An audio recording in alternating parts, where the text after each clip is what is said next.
President Barry Jagdeo tells colleague CARICOM heads he is prepared to go it alone for a goods-only economic partnership agreement with the European Union. The United Nations Development Programme calls on local businesses to partner with the government in the fight against poverty. And 4 more solar-powered runway lights have reportedly gone missing from the Cheddi Jagan International Airport to Mary.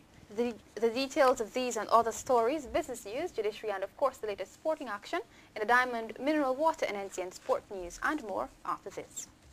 Good evening, I am Janelle Prasad. And I'm Paul Moore. For this edition of the 6 o'clock news for today, Wednesday, September 10, 2008. Paul. Thanks, Janelle. President Barry Jagdeo tells colleague CARICOM heads that he is prepared to go alone for a goods-only economic partnership agreement with the European Union. He made this comment prior to the start of a one-day CARICOM special meeting in Barbados today, aimed at reaching consensus on the controversial deal. Edward Lane reports. One-day special CARICOM heads summit to discuss the economic partnership agreement resulted from a call by Barbados' Prime Minister David Thompson after CARICOM heads were divided on whether to sign the agreement. Guyana's leader, President Barry Jagdeo, was the first to oppose the agreement.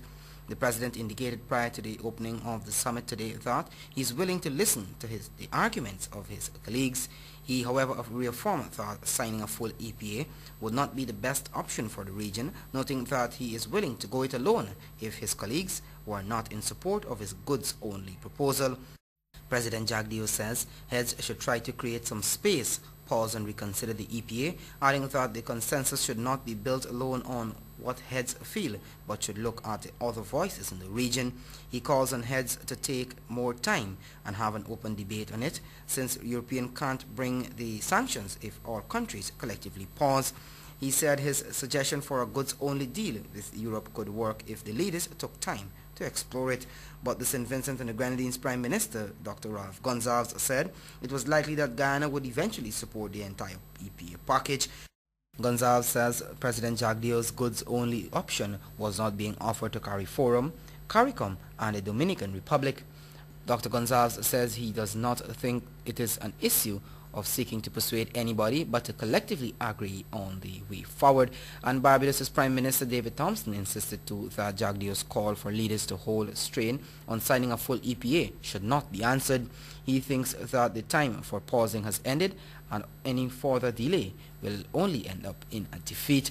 Meanwhile, CARICOM Secretary General Dr. Edwin Carrington said he was hopeful that leaders would reach a common position at the end of their talks. The other leaders attending the meeting are Antigua's Prime Minister Baldwin Spencer, Roosevelt Skerrit of Dominica, Tillman Thomas of Grenada, Stephen King of St. Lucia, and Ronald Venetian of Suriname. Belize, the Bahamas, St. Kitts and Nevis, Trinidad and Tobago, and Haiti are being represented by senior government ministers. The leaders also discussed a regional relief effort for countries affected by the recent spate of hurricanes to hit the Caribbean. Edward Lane, the 6 o'clock news.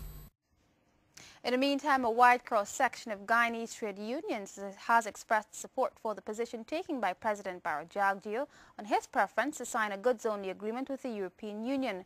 The trade unions echo the concerns raised by President Jagdeo and Sir Sridhar Ramphal as they deal with market access for rice and sugar. The Guyanese trade unions call on unions throughout CARICOM to seriously study the impact of the Economic Partnership Agreement on job security, the international markets and the long-term consequences of the quality of life. The trade unions say they demand a new and fair EPA in the interest of the Caribbean people. Well, NCN has learned that 4 more solar-powered runway lights have gone missing from the Cheddi Jagan International Airport to Mary. The disappearance of the lights brings to a total 10 in the last 14 days, raising some concerns. More from Akila Jacobs. NCN has learned that 4 more solar-powered lights loaned to Guyana from Barbados have been stolen from the Cheddi Jagan International Airport. Sources say this occurred on Monday evening during a delay by Caribbean Airlines, which departed about 10:45. NCN also learned that the fence was damaged to gain entry into the airfield. Additional security is placed at the airport and the Transport Ministry has dispatched vehicles to patrol the airfield. Reports say the lights cost about $2 million Ghana dollars. Meanwhile, Transport and Hydraulics Minister Robeson Ben says the fixed system is not fully operational, but modifications were made since the previous lights were stolen last week. Minister Ben also noted that the issue now is upgrading the earthing system in the event of lightning strikes in the area. Last week, 6 lights went missing and 4 suspects were arrested. Reporting for the NCN News, Akil Jacobs.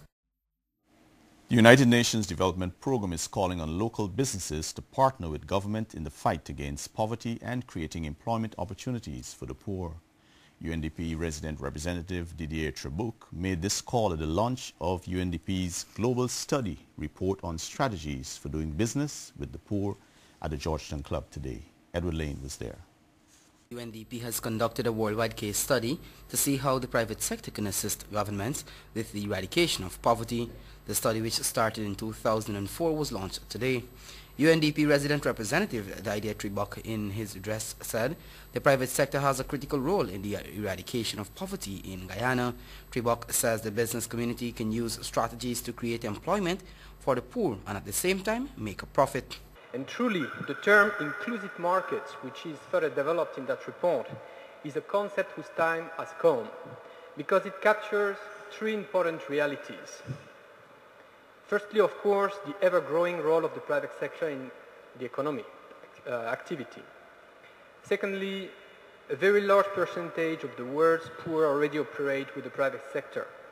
All are consumers, but most work and earn income in the private sector. Thirdly, because not enough public or private services are devoted to the consumption of the poorest. They often end up paying much more than the wealthier and for lower quality products. Meanwhile, Presidential Advisor on Governance Gail Tishiri says the study must be looked at in the context of the Millennium Development Goal. She notes that while Guyana has made significant progress in poverty reduction, there is still work to do. Guyana has made major reductions between 1992 of 67%, that was a World Bank study, of persons living below the poverty line, to what is now today about 34%, in which of that group about 18% are identified as being in extreme poverty. The report, titled Creating Value for All, Strategies for Doing Business with the Poor, focuses on how governments, NGOs and businesses can partner to ensure that the impoverished gain meaningful employment or generate income by self-employment. The document also highlights how businesses can invest in human resources development, which will in turn make them more effective and result in better profit yields. Guyana's case study in the report is the Denmore Garment Factory, and according to the report, the company has been recognized for employing mainly impoverished women from across Region 4, 5 and 6 in the production of garments for export. So Denmore now has a global award for its contribution to the eradication of poverty in Guyana. Edward Lane, the 6 o'clock news. The Guyana Power and Light Company has accepted an arbitral ruling to reinstate 9 dismissed employees following instructions from the Labour Ministry. GPL CEO Bar Dindial says the employees will return shortly. The company challenged the arbitral ruling, stating that the decision by the arbitrator was flawed. As a result, several workers' unions, had condemned the power company's move. Farmers in Buxton and Pomeroon have received drainage tubes from the Agriculture Ministry to assist with drainage in their communities. Agriculture Minister Robert Prasad says the tubes will be given to other communities after a thorough assessment. Here are details. The Agriculture Minister Robert Prasad says the donation of these tubes will help the ministry achieve its goals in the National Drainage Programme. And according to him, this will in turn assist farmers, particularly those in the low-lying regions of Guyana. We've supplied tubes like this to across the country, East Coast, the Essequibo Islands, Berbice, West Berbice. In fact, just recently we supplied a set to Ithaca.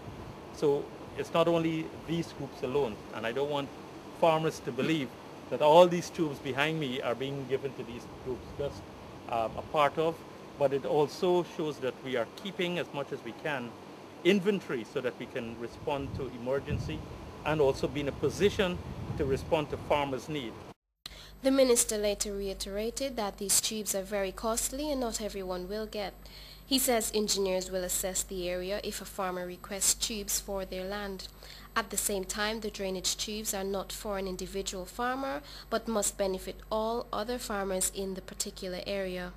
This farmer from Buxton received 4 drainage tubes from the ministry.